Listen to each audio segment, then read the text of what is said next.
Welcome everyone to the second classical game between Arjun Erigaisi and Wei Yi at the FIDE World Cup 2025. The first game between the two ended in a very peaceful draw. Wei Yi came with the white pieces, tried his best in the Ruy Lopez, but Arjun was too well prepared. He in fact took no time over the board. He was completely home prepared, and that was a great result for Arjun. Now, Arjun has the white pieces and he has a chance to press against Wei Yi, and there we have the guest of honors coming in, and the first move is made by Anurag Thakur, the former sports minister of India, and it's wonderful to see him coming to this event and making the first move. Arjun takes the pawn back. He's like e4. I don't think I'm going to play that move today. It's going to be exciting to see what's Arjun's choice going to be. Will he play solidly? Will he take his chances? Or just, go to the tie break and figure things out? Will be interesting to see. He opens the game with pawn to d4. One remembers the 2023 World Cup where Arjun was so close to qualifying against Pragnananda, but eventually lost out in the quarterfinals, and Prag then went on to reach the finals and also qualified to the candidates. We have the Queen's Gambit here, e6, the Queen's Gambit declined, and now Arjun can play his, he goes with his knight out to f3, and Wei Yi brings his knight also out to f6. White in this position takes on d5, and this is a very tricky decision because in a way when the knight is on f3 you don't really take, is what the conventional knowledge used to be, because black goes c6 and bishop f5 quickly, equalizing. That's what Wei Yi does. He's going to put his bishop on f5 and there's no bishop d3 to stop it. And people used to play queen c2 to stop that, but now bishop f4 even allowing this move. And there you have it. He allows it, which means that by conventional knowledge black has equalized, but look at Arjun. He goes after the bishop. He's like, if you go to g6, I could chop it.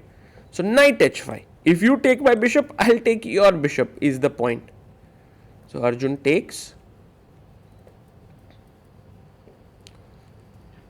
Black takes. And now look at these two knights, how they are placed. And Arjun kicks the knight away with g3. So the knight needs to move. Knight goes back to e6. Bishop h3 is possible. e3 played. There's also a gambit line by taking and playing bishop c4, but Arjun has prepped e3, and after knight d7, guys, believe it or not, Arjun has played this position with black against Magnus and Caruana. Magnus here I think had played bishop d3 while Caruana had played a3, and Arjun goes for queen b3 attacking b7. Wei Yi quickly comes with queen b6. A queen trade would be quite unappetizing for white, so Arjun comes back queen to c2. And now Wei Yi needs to decide what to do with the knight on f5. He kicks it away. He asks the question, where are you headed? And knight comes back to h4. If you look at the structure in the position, guys, this is known as the Carlsbad structure here. Wei Yi castles. And one of the common ideas for white in such positions is to go b4, b5. Arjun now in this position goes with his bishop to g2. Simple developing move, getting ready to castle. And black here needs to decide what to do. Well, I think short castling makes a lot of sense. So Wei Yi just castles here. Presses the clock. Wei Yi has 1 hour 25 minutes. Arjun has 1 hour 29 minutes. White also castles here.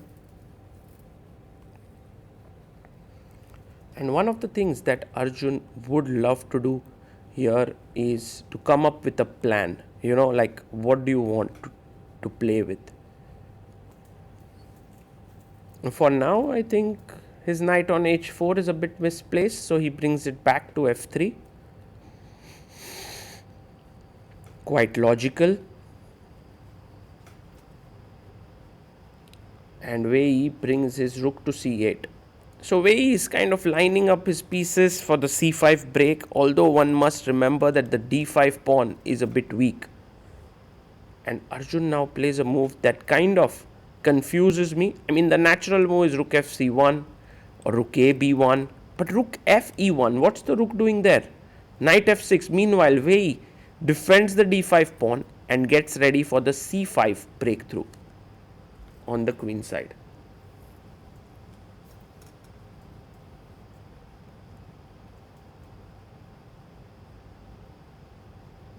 He plays his rook a to c1 here, and now perhaps the best move could be to break with c5, but it requires a bit of calculation.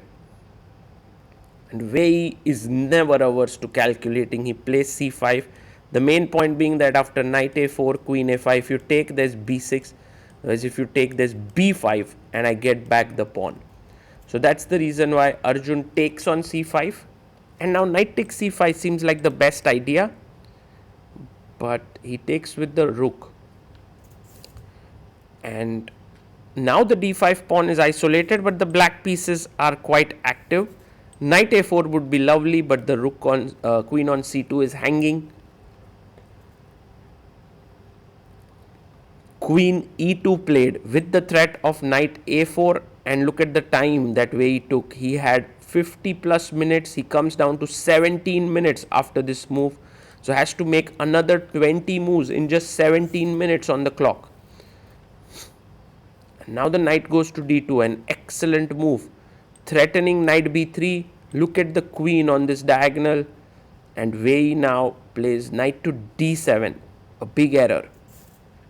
This is a big mistake here, because now Arjun has knight to b3 and he's already close to winning here. He finds it, knight to b3. Now the rook, if it moves anywhere, it's trouble because this is hanging. So Wei Yi's idea was always to take on c3. This was very important. Pawn takes on c3, and now rook takes c3, because if you go rook c4, I have knight a5 forking, so you must take on c3. So he takes.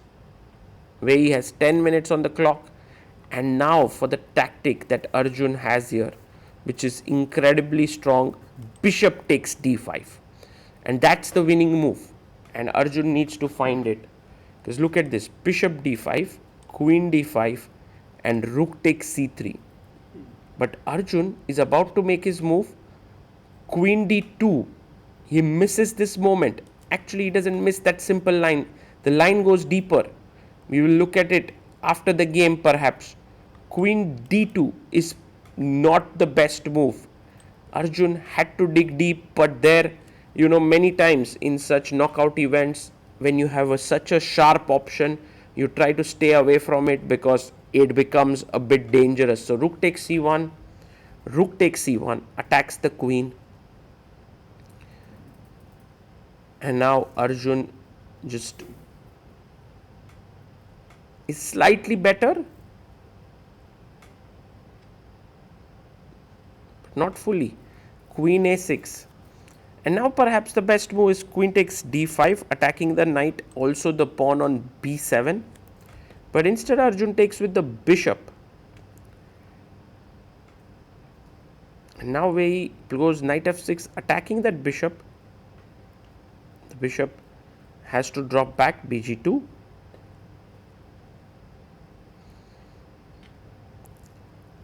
And black goes rook to d8, attacking the queen here. The queen needs to move. He plays queen to b2, attacking the knight on f6 and knight e8.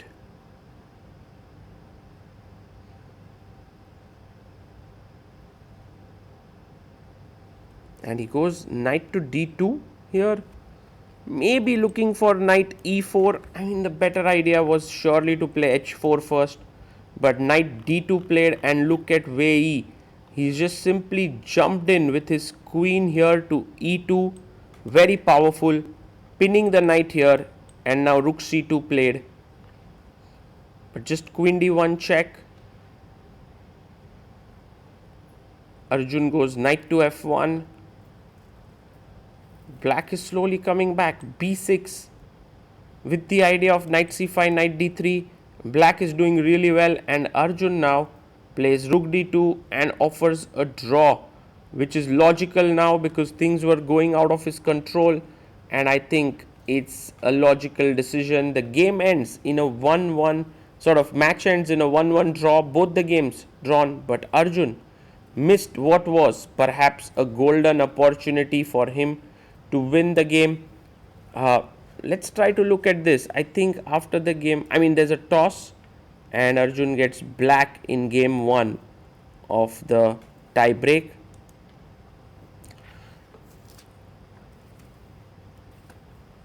And the players are discussing what happens to bishop takes d5. So let's have a look.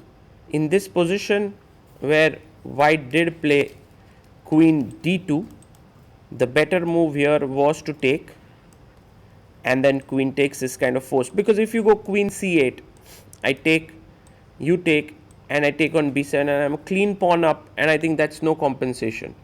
So actually you must play here queen takes d5, rook takes c3, and knight g5, trying to threaten a mate here. Now Arjun must spot e4, and after rook takes e4, he needs to spot a very important move here, which is rook d1. And if he had seen this knight h3 check, he would have definitely gone for it, and that would have given him a very, very good position, because after king e2, knight f6, rook d2, takes, knight takes, rook is coming in, all these pawns are hanging, and Arjun should win this game.